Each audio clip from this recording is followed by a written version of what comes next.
नमस्ते दोस्तों, हमारे special session to the point में आज हम बात करेंगे स्थायी बंदोबस्त क्या था, मीन्स परमानेंट सेटलमेंट।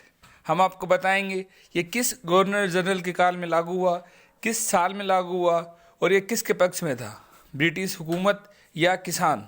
दूसरा, हम आपको बताएंगे समाज में एक नई जमात पैदा हो गई जिसका नाम था जमींदार। किस तरह वो दिन प्रतिदिन ताकतवर होती चली गई। और चलो स्टार्ट करते हैं।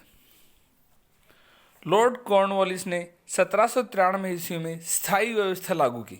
स्थायी बंदोबस्त के आधार पर जमींदार भूमि के स्वामी बना दिए गए। जब तक जमींदार सरकार को निश्चित लगान देते रहते थे तब तक भूमि पर उनका अधिकार सुरक्षित रहता था। लगान नहीं देने की स्थिति में उन्हें अधिकार से वंचित किया जा सकता था। सरकार के साथ किसानों को कोई संबंध नहीं था। स्थायी बंदोबस्त को व्यवहारिक रूप देकर कॉर्नवालिस भारत में जमींदारों का एक शक्तिशाली वर्ग तैयार करना चाहता था जो अंग्रेजों का हित चिंतक रहे। लगान की रकम निश्चित कर देने से अंग्रेज अधिकारी भी प्रतिवर्ष लगान वसूलने के झंझट से मुक्त हो गए। अब हम आपको बताते हैं स्थायी बंदोबस्त से जमींदारों को लाभ। स्थायी बंदोबस्त से सबसे ज़्यादा लाभ जमींदारों को हुआ। वे जमीन के वास्तविक स्वामी बन गए और उनका अधिकार वंशागत हो गया। ये वर्ग भारत में ब्रिटिश साम्राज्य की जड़ को मजबूत करने में सहयोग करने लगे।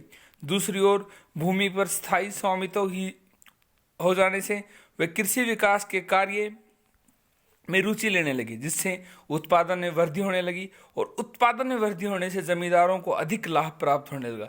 कंपनी को भी प्रतिवर्ष एक निश्चित आय की प्राप्ति होने लगी। वह बार बार लगान निर्धारित करने तथा वसूलने के झंझट से मुक्त होकर अपना ध्यान प्रशासनिक क्षमता को बढ़ाने में लगाया। साथ ही अब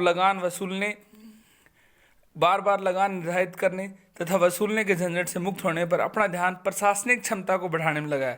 साथ ही अब लगान वसूलने के लिए कर्मचारियों की नियुक्ति नहीं करने से धन की बचत होने लगी। उद्योग धंधों के विकास और उत्पादन में वृद्धि होने से कंपनी को काफ़ी लाभ हुआ। अब हम आपको बताते हैं स्थायी बंदोबस्त के बुरे परिणाम क्या थे। दूसरी ओर स्थायी बंदोबस्त के कई बुरे परिणाम भी निकले। स्थायी बंदोबस्त में जमींदार और कंपनी के बीच समझौता था और किसानों को जमींदारों की दया पर छोड़ दिया गया। जमींदार किसानों को बेरहमी से शोषण करने लगे।